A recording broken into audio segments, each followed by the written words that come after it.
नमस्कार विद्यार्थियों, M rankers classes में आप सबका स्वागत है। और आज हम लोग बात करने वाले हैं, जैसा कि आप लोगों को पता है कि हमारे चैनल पे आपको हिंदी, रीजनिंग, जीएस जैसे सब्जेक्ट निःशुल्क यूपी पुलिस और यूपीएसआई के लिए उपलब्ध करवाए जा रहे हैं। यानी जिन लोगों के पास भी बैच खरीदने का पैसा नहीं है, ऑफलाइन पढ़ने का नहीं है, उन लोगों के लिए तो ये रामबाड़ी है। यानी आपको हो सकता है कि कुछ समस्या लगे शुरुआत में वीडियो देखने पर, लेकिन एक बार यदि आप वीडियो को पूरा देखते हैं तो जरूर आपके समझ में आएगा। ठीक है, तो आज हम जो क्लास आपको रीजनिंग में पढ़ाने वाले हैं वो है अंग्रेजी वर्णमाला परीक्षण, यानी अल्फाबेट टेस्ट।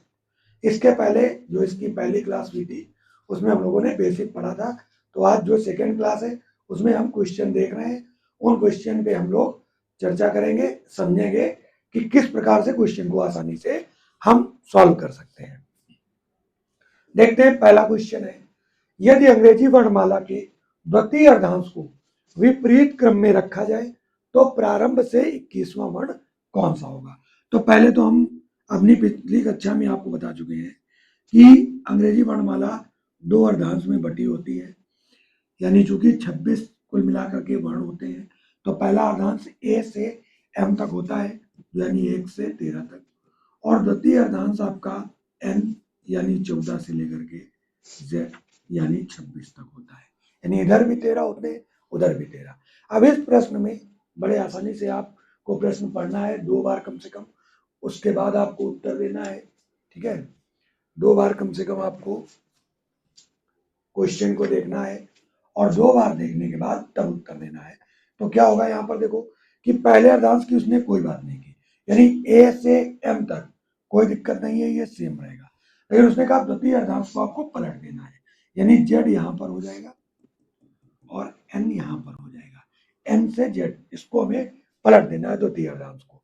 अब आपको प्रारंभ से 21वां बताना है, तो 13 तो आपको पता ही है कि 13 एम है, तो यहाँ से आप 14, 15, 16, 17, 18, 19, 20, 21 ऐसे गिनेंगे। पर चूंकि आपको पता नहीं है अभी, तो आप इसको लिख भी सकते हैं उल्टे क्रम में, जैसे हमने लिखा है कि N O P Q R S T U V W X Y और जेड। तो आप इसको उल्टा लिख के भी कर सकते हैं, आसान होगा आपके लिए, लेकिन हम जल्दी क्वेश्चन का आंसर कर लें उसके लिए आपको आगे तरीका बताएंगे। तो यहाँ पर ये 13 हो गया था, ये 14, 15, 16, 17, 18, 19, 20 और 21, तो आंसर आपका क्या हो गया एस।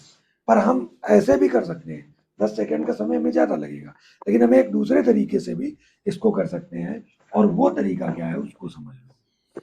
वो तरीका क्या है, वो तरीका है आपका कि हमें एम तक तो पता था कि 13 हो गया, और हमें जेड यहां से लिया है और जेड से एन तक गए हैं, तो 13 निकल गया है किससे, 21 से।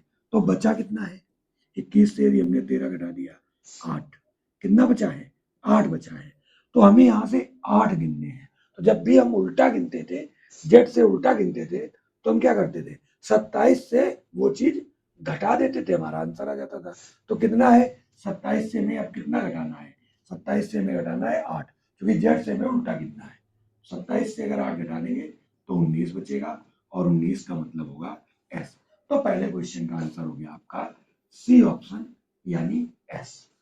अच्छे से आप लोग समझ लीजिएगा कि जब भी हमें कभी भी जेड से गिनना होगा कुछ भी, तो हम क्या करेंगे, उसको जेड से उल्टा नहीं गिनेंगे, हम उसको 27 से माइनस कर लेंगे, जो मान आएगा वही वर्ण उसका उत्तर होगा। ये चीज आपको दिमाग में रखनी है, जिससे आपका थोड़ा सा टाइम बचे। अगला क्वेश्चन देखते हैं, यदि अंग्रेजी वर्णमाला के दोनों अर्धांश उल्टे क्रम में यानी विपरीत क्रम में रख दिए जाए, उल्टे क्रम का मतलब विपरीत क्रम में रख दिए जाए, तो किन किन वर्णों का स्थान अपरिवर्तित रहेगा। तो वही चीज आ गई कि प्रथम अर्धांश ए से एम तक हो गया, और द्वितीय अर्धांश एन से जेड तक हो गया। ठीक, अब दोनों को बदल दिया जाए, तो यानी एम से ए तक लिख दिया जाए, और फिर जेड से एन तक लिख दिया जाए। अब इनमें कौन से ऐसे वर्ण होंगे जिनका स्थान परिवर्तित नहीं होगा। तो पहले में कितने वर्ण है कुल मिलाकर के 13, तो 13 में बीच में कौन सा आएगा 7, जो मध्य में आएगा उसी का स्थान परिवर्तित नहीं होगा। इधर भी कितने हैं 13, उन 13 में बीच में कौन आएगा, तो यदि n में हम 6 जोड़ दें, जैसे n में 6 जोड़ दें तो बीच का मिल जाएगा, ठीक है, और फिर 6 जोड़ दें तो ये लास्ट वाला मिल जाएगा।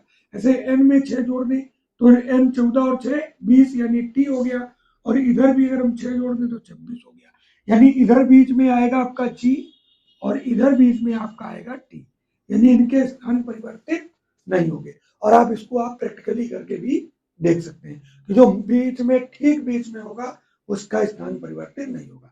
लेकिन यदि पूरी वर्णमाला को विपरीत क्रम में लिखा जाए तो कोई भी वर्ण ऐसा नहीं आएगा जिसका स्थान ना बदले, सारे वर्णों के स्थान बदल जाएंगे। तो आगे चलते हैं हम लोग, देखते हैं अगला क्वेश्चन। यदि अंग्रेजी वर्णमाला को विपरीत क्रम में लिखा जाए तब दाएं से 10वें अक्षर के बाएं 5वां अक्षर क्या होगा। हमने कहा क्वेश्चन को अगर आपको समझ में ना आए तो उसको 2 बार 3 बार पढ़िए, क्वेश्चन खुद ही बताएगा कि क्या बताना है। यदि अंग्रेजी वर्णमाला को विपरीत क्रम में लिखा जाए तो सबसे पहली चीज तो हो गई जेड से लेकर के हमें ए तक लिखना है, विपरीत क्रम में लिखना है। तब दाएं से 10वें अक्षर के बाएं, अब देखो अब दाया कौन हो गया, अब दाया हो गया ए, वैसे दाया कौन होता था, वैसे दाया होता था जेड, जब उस ओर होता था जेड तो जेड होता था दाया, लेकिन अब ए दाया है तो यहां से हमें देखना है। तब दाएं से 10वें अक्षर के बाएं 5वां अक्षर तो जुड़ जाएगा, यानी 10 और 5 15, तो हमें ए से 15 गिनना है, कोई समस्या ही नहीं है। ए से 15 गिनेंगे तो सीधा आंसर वो आ जाएगा, क्यों, ए से हमें गिनना ही नहीं, जो क्रम आएगा उसी क्रम का वर्ण उसका आंसर होगा। अगर हमें जेड से 15 गिनना होता तो हम 27 से 15 माइनस कर देते, 12 होता, 12 का मतलब हो जाता एल हमारा आंसर होता। लेकिन चूंकि यहाँ पर क्या दिया है, तब दाएं से, जब वर्णमाला को पलट दिया गया है। अगर वास्तविक रूप में होती तो जेड से 10 और 5 15 गिनना होता उल्टा करके, तो हम 15 को माइनस करते और हमारा आंसर होता है एल। बहुत अच्छे से आपको एक एक क्वेश्चन को समझना है, उसकी भाषा को समझना है। यदि भाषा पर आपकी पकड़ है तो क्वेश्चन आपके 100% सही होंगे, ठीक है।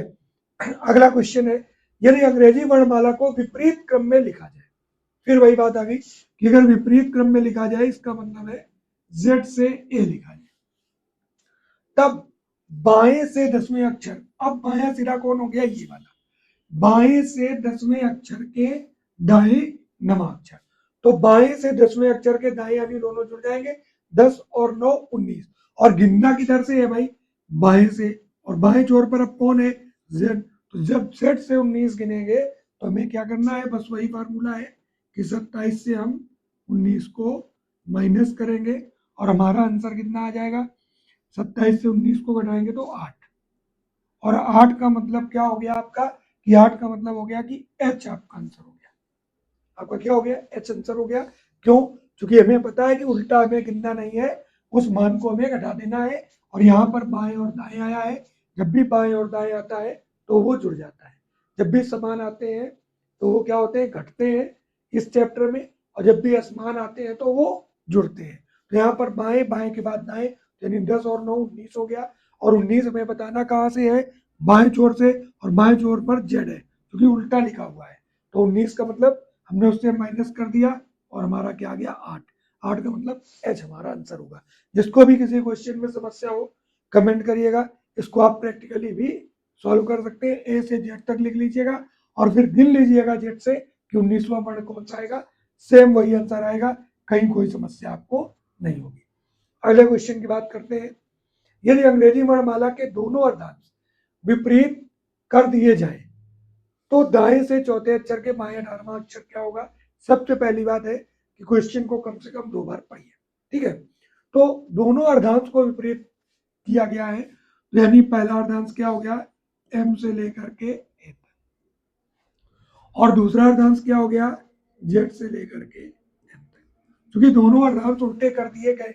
अब कहा तो दाएं से, दाया सिरा कौन सा है, ये दाएं से चौथे अक्षर के बाएं 18वां अक्षर, तो आप क्या करेंगे कि दाएं और बाएं आगे जोड़ देंगे, तो 4 और 18, 18 4 22, अब एन से आपको 22 गिननी है, तो पहली चीज एन से जेड तक आपके 13 हो जाएंगे, क्लियर, 13 हो जाएंगे। अब 13 में क्या जोड़ेंगे कि 22 हो जाए, 13 में क्या जोड़ेंगे कि 22 हो जाए, तो हम कहेंगे कि 13 में 9 और जोड़ दें 22 हो जाएगा।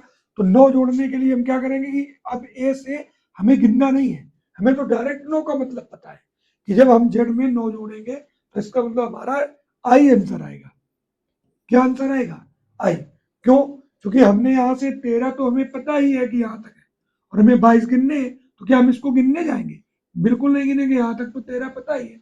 इसके आगे गिनेंगे कि 14, 15, 16, 17, 18, 19, 20, 21, 22 ऐसे, और फिर गिनेंगे कि ये A B C D E F G H I, तो हमारा आंसर हो गया आई। अब इसको आप कैसे भी कर सकते हैं, लिख करके भी कर सकते हैं, 10 से 20 सेकेंड आपको ज्यादा लगेंगे अगर आपको समस्या आती है तो, और नहीं तो आप डायरेक्ट भी कर सकते हैं कि 18 4 22 हो गया और 22 एम से गिनना है तो 13 तो पहले ही गिना हुआ रखा है, 13 गिना हुआ रखा है, 22 तक जाना है, 9 और जोड़ना है, तो ए से 9 क्या जोड़ोगे?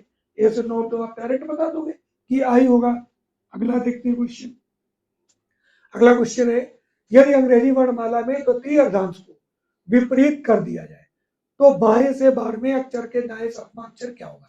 अब देखो, यदि अंग्रेजी वर्णमाला में द्वितीय अर्धांश को विपरीत कर दिया जाए, यानी प्रथम अर्धांश की बात ही नहीं की गई, यानी प्रथम अर्धांश को तो वैसा ही रखना है, फिर द्वितीय अर्धांश को विपरीत कर दिया गया है,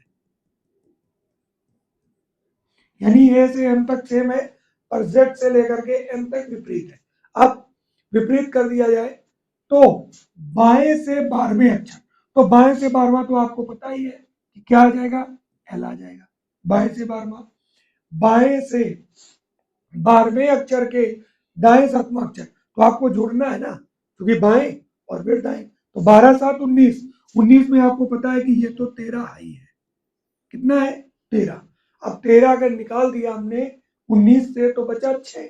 अब 6 में जेड से चाहे हम गिन लें 6 लिख करके, और चाहे हम 27 से माइनस कर दें 21, और 21 का मतलब हो जाएगा यू। अब यहां अगर गिनना चाहे तो भी हम गिन सकते हैं कि ये 14 हो गया, ये आपका 15 हो गया, और इसके पहले एक्स आपका 16 हो गया, डब्ल्यू आपका 17 हो गया, और इसके पहले ये कितना हो गया? 18, और यू कितना हो गया? 19। तो ये आप चाहें तो इसको लिख करके भी कर सकते हैं। हमने बार बार आपसे बोला है अंग्रेजी वर्णमाला में आपको एक चीज ध्यान रखनी है कि ए से एम तक, जैसा कि हमने पहली क्लास में भी बताया था, फिर एन से लेकर के जेड तक इनको विपरीत क्रम में लिख के इनके सबके मान लिखिए, बार बार लिखिए जब तक आपको याद ना हो जाए। याद होने के बाद फिर आप इन क्वेश्चन को करिए। दायां बायां याद रखिए कि बायां सिरा जो आपका है वही एबीसीडी में होगा, जो दायां सिरा आपका है वही एबीसीडी में दायां सिरा होगा। दूसरी चीज, अगर इनका क्रम बदल दिया जाता है, उल्टा कर दिया जाता है, तो दायां बायां बदल के भी आप क्वेश्चन को सॉल्व कर सकते हैं। लेकिन यदि आप दायां बायां नहीं करना चाहते तो आप उसको बदल दीजिएगा और बदल करके आप उसके आंसर करिएगा। अगला क्वेश्चन देखते हैं हम लोग। अगला क्वेश्चन है, अंग्रेजी वर्णमाला में बाएं से 10वें तथा बाएं से 18वें अक्षर। अब देखो, अंग्रेजी वर्णमाला में बाएं से 10वें और फिर बाएं से 18वें अक्षर के ठीक मध्य कौन सा होगा? तो अब आपको पता है कि 10वां अक्षर ले लो और 18वां अक्षर ले लो, तो 10 और 4 14 और 4 18, तो सीधे आप बता दोगे कि आंसर है एन। लेकिन यदि आप चाहो तो वैसे भी बता सकते हो कि 10वां अक्षर क्या है, तो जे है, और 18वां अक्षर क्या है आपका? 18, तो आपको पता है कि आर है, और सारे लिख दो कि जे के बाद क्या आएगा? K L M N O P Q R. ठीक है। अब पूछा है मध्य में कौन है, तो इधर से एक काट दो, इधर से एक काट दो, इधर से इधर से इधर से इधर से, एन बच गया। यानी जब भी आपको बीच का निकालने का कहा जाए तो आप सबको न गिनो, तो पूरे लिखने के बाद दोनों छोर से एक एक दो दो काटते हुए चले जाओ, जो बच जाए वही आपका आंसर होगा। यानी दोनों छोर से जब हमने काटा तो इधर से 3 कट गए, इधर से 3 कट गए, उन दोनों को तो लिया ही नहीं जाना है, तो बीचों बीच में कौन सा हो गया? एन हो गया। अगला हम देखते हैं क्वेश्चन। अगला क्वेश्चन है, अंग्रेजी वर्णमाला में बाएं से 12वें अक्षर तथा बाएं से 20वें अक्षर। अब दोनों बार बाएं ही है तो यानी घटेगा वैसे भी, लेकिन अगर हम इसको ना भी घटाएं तब भी हम कर सकते हैं। बाएं से 12वां क्या होगा? एल, और बाएं से 20वां क्या होगा? टी। ठीक है।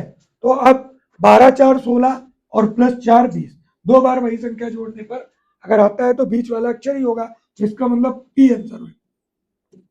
लेकिन हम करें कैसे, तो हम एल से लिख दें, L M N O P, फिर क्यू आर एस टी। अब इधर से इन अक्षर को छोड़ के एक काटा तो इधर भी एक, एक एक एक एक, क्या आंसर हो गया पी।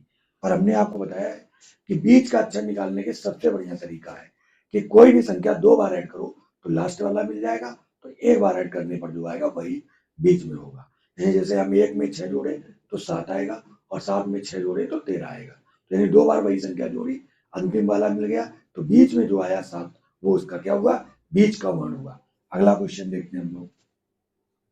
यदि अंग्रेजी वर्णमाला को बी से प्रारंभ किया जाए तथा एक एक वर्ण को छोड़ते हुए श्रृंखला को पूरा किया जाए तो विषम श्रृंखला में बाएं से पांचवा अक्षर के दाएं आठवां अक्षर क्या होगा। तो पहली चीज तो आप समझिए कि एक उसने श्रृंखला का कहा कि बी डी, एक चूंकि छोड़ दिया तो ए छोड़ा, फिर सी छोड़ा तो बी डी, फिर ई छोड़ा, एफ छोड़ा, तो एक तो ये सीरीज बन गई, दूसरी ये बन गई 1 3 5, ठीक है, ये कौन बन गए 2 4 6, यानी 2 प्रकार की सीरीज इसमें बनेगी, उसने बता दिया। फिर उसने कहा है पूरा किया जाए तो विषम श्रृंखला, यानी विषम वाली 1 3 5 को अब विषम के रूप में लेंगे। विषम श्रृंखला से पांचवें अक्षर के दाएं आठवां अक्षर क्या होगा।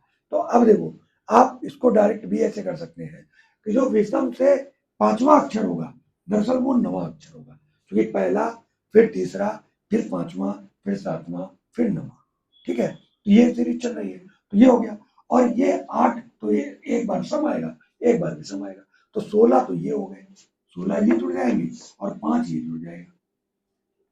अगर देखेंगे हम लोग तो यहाँ पर कितना है, और प्लस 4 वो जुड़ जाएगा, तो 5 4 9 16 और 9 टोटल आपका कितना हो गया 25, 25 का मतलब आपका वाई। अगर नहीं समझ में आता है तो दोबारा फिर से समझ लेना कैसे इस क्वेश्चन को किया जाएगा। देखते हैं कि सबसे पहले हमने बात की कि एक ये सीरीज बनेगी, एक ये सीरीज बनेगी। अब इसमें उसने कह दिया कि विषम श्रृंखला में बाएं से पांचवें अक्षर के दाएं आठवां अक्षर क्या होगा, तो ये सीरीज पूरी आप बनाते हुए चले जाओगे एक एक को छोड़ के, और उसी में आप क्या करोगे कि यहाँ पांचवें अक्षर के दाएं यानी 8 5 13, 13वां अक्षर। तो एक बात बताओ कि जब हम 13 13 के खंड करते हैं तो दो ही तो बनते हैं, दो ही अर्धांश बनते हैं, तो चूंकि ये 8 5 13 हो रहा है तो इस सीरीज का अंतिम वर्ण ही होगा, यानी वाई ही आंसर होगा, ठीक है। और इस सीरीज का अंतिम वर्ण जो होगा वो जेड होगा, और 13 हो ही रहे 8 5 13, तो हमें गिनने की जरूरत नहीं है, हम डायरेक्ट ही बता देंगे कि अंतिम वाला वाई होगा और वही इसका आंसर होगा। अगले क्वेश्चन पे चलते हैं हम लोग। दिए गए शब्द में अक्षरों के कितने ऐसे जोड़े हैं जितने की अंग्रेजी वर्णमाला में है, ठीक है। तो आप देखो यहाँ पर आपको एक चीज ध्यान देनी है, अगर किसी को कोई दिक्कत होती है, क्योंकि अब एक दो क्वेश्चन ही रह गए, आप लोग ध्यान से पढ़िएगा इसको। एक ये शब्द हमने ले लिया रेशम, अब इसको अगर हम निकालें तो हो सकता है कभी आपको दिक्कत हो अंग्रेजी के वर्णों को पढ़ने में, तो आप इसको इनके कोड से भी रख सकते हैं, यानी ये 18 है, ये 1 है, ये 20 है, ये आपका 9 है, ये आपका ओ 15 है, ये 14 है, ठीक। तो आप ऐसे भी देख सकते हैं कि 18 से बड़ा कोई है 19 20, तो पहले एक मिल गया, ठीक, फिर 21 22 23 नहीं मिला, यानी इस अक्षर से लेके सबको मिलाते हुए चलना है, यानी यहाँ 18 है तो यहाँ पर 19 होना चाहिए, यहाँ पर 20, तो 20 की जगह तो 20 है, 21 की जगह पर 9 है, 22 की जगह 15 है, 23 की जगह 14 है, तो एक तो ये बन गया। आर और टी का रिलेशन वही बन गया जो अंग्रेजी वर्णमाला में बनता है, क्योंकि आर के बाद एस आता है और फिर टी आता है, तो एक का गैप होता है, वही यहाँ पर है। फिर जब आर का हमने गिन लिया तो आर को हमने हटा दिया, एक यहाँ से बन गया, फिर ए से चलेंगे, तो ए से कोई पॉसिबल है नहीं, डायरेक्टली जब आप प्रैक्टिस करोगे तो आपको पता चल जाएगा कि 2 3 4 5 ऐसा तो कुछ है ही नहीं, फिर यहाँ से 20 के बाद 21 22 23 है ही नहीं, 9 से 10 11 है ही नहीं, 15 14 उल्टा है, रिलेशन उल्टा है, तो इसलिए यहाँ भी नहीं बना। अब वापस भी चलेंगे, यानी इस ओर से चलते हैं फिर उस ओर से भी चलते हैं, तब इस क्वेश्चन का हल हमें मिलता है। तो यहाँ जब वापस चलेंगे तो 14 और 1 15, यानी एक ये बन गया, क्लियर। फिर यहाँ से देखो, यहाँ से चलना है तो 14 15 16 17 18 19, केवल एक ही बना, फिर यहाँ से चले तो 15, 16, 17, 18, 19 नहीं बना। यहाँ से चले 9, 10, 11, 12 नहीं बना। 20 से 21, 22 नहीं बना। फिर 1 से बना नहीं। तो यानी कुल मिलाकर के आपके 2 जोड़े ऐसे हैं जो बने हैं। बाकी इस क्वेश्चन को लगाने का बेस्ट तरीका ये है। और आप वैसे गिन सकते हैं कि आप ऐसे गिने कि आर एस टी तो एक बन गया, यू वी डब्ल्यू, इस तरीके से भी आप गिन सकते हैं या उनके मान रख के आप कर सकते हैं, जो कि थोड़ा सा इसकी अपेक्षा आसान होगा। अब ये आपका क्वेश्चन है, अंतिम क्वेश्चन है आज की क्लास का। तो आप लोगों को ध्यान से देखना है कि जो कॉर्पोरेशन शब्द दिया है, इसमें अगर हम इसको लिख दें कॉर्पोरेशन, ठीक। तो कॉर्पोरेशन में अगर देखें तो ये 3 है, ओ कितना है 15, आर कितना है 18 और बी कितना है 16, 15 और आर फिर से 18, 1, 20, 9 और 15 और 14, ठीक। तो इसको हम अगर यहाँ से गिनना देखें तो 3 से चले, पहले नीचे की ओर से चल रहा है तो 3, 4, 5, 6, 7, 8, 9, 10, 11, 12, 13 कोई नहीं बना। फिर इससे चलेंगे 15 से 16, 17, 18, 19, 20, 21, 22, 23, 24 कुछ नहीं बना। फिर आर से चलेंगे तो 18, 19, 20, 21, 22, 23, 24, 25, 26 कोई नहीं बना। फिर पी से चलेंगे तो 16 के बाद 17, 18 एक बन गया, ठीक। एक इसको ले लेंगे, 16 से 17, 18, 19, 20 एक और बन गया, तो ये 2 बन गए। एक पी और आर का रिलेशन बन गया, एक पी और टी का रिलेशन बन गया, तो 2 यहाँ पर बन गए, ठीक। फिर आगे चलते हैं तो ये 2 बन गए, यानी ये पी से ही बना है, तो इसको ऐसे लेंगे, ठीक। फिर पी से ही चल रहे हैं और यहाँ पर 20 के बाद 21, 22, 23 आगे नहीं बना। फिर पी को हमने छोड़ दिया, ओ को लेंगे तो 15, 16, 17, 18, 19, 20, 21 ओ से कोई नहीं बना। फिर आर से चलेंगे तो 18, 19, 20 एक और बन गया, तो यहाँ पर ये तीसरा जोड़ा बन गया आर से। फिर आगे 20 के बाद 21, 22, 23 नहीं बनेगा। फिर ए से लेंगे तो एक के बाद 2, 3, 4, 5 नहीं बना। फिर यहाँ से लेंगे टी से तो 21, 22, 23 नहीं बना। आई से लेंगे नहीं बना, ओ से लेंगे तो नहीं बना। अब वापस में हमें आना है तो नीचे की ओर से हमारे 3 जोड़े बने हैं, अब ऊपर की ओर से भी हमें लेने हैं। तो पहला तो यही बन गया एन ओ, तो एक ये कैसा जोड़ा है, चौथा जोड़ा है, ठीक है। तो एन से जब हम चल रहे हैं तो देखो 14, 15, 16, 17, 18, 19, 20, 21, 22, 23, 24 एक ही जोड़ा बचा। फिर इससे लेंगे तो 15, 16, 17, 18, 19, 20, 21, 22, 23, 24 नहीं बना। फिर 9 से लेंगे तो 9 के बाद 10, 11, 12, 13, 14, 15, 16, 17 नहीं बना। फिर हम किससे लेंगे 20 से तो 21, 22, 23, 24, 25, 26, 27 नहीं बना। फिर एक से लेंगे तो 2, 3, 4, 5, 6, 7 नहीं बना। फिर 18 से लेंगे तो 19, 20, 21, 22, 23 नहीं बना। फिर ओ से लेंगे तो ओ पी एक ही और बन गया, तो ये कौन सा जोड़ा बना, पांचवा, क्योंकि 15 के बाद 16। फिर 17, 18, 19 नहीं बना। आगे 16 से चलेंगे तो 16, 17, 18, 19 नहीं बना। 18 से चलेंगे बनेगा नहीं, 15 से चलेंगे बनेगा नहीं। तो इसका मतलब इसका आंसर हो गया 5। कितने बने हैं इसमें, 5 जोड़े बनेंगे। यानी आप अगर गिनती में लिख लेते हैं तो शायद आपके लिए ये थोड़ा सा प्रश्न आसान हो सकता है। हम आपको अच्छे से अच्छा तरीका बताना चाहते हैं जिससे आपका टाइम भी बचे और क्वेश्चन की एक्यूरेसी हो, ठीक है, आप सेलेक्ट हो। इसके साथ ही आज की क्लास समाप्त होती है। अगले क्लास में हम लोग बात करेंगे। धन्यवाद।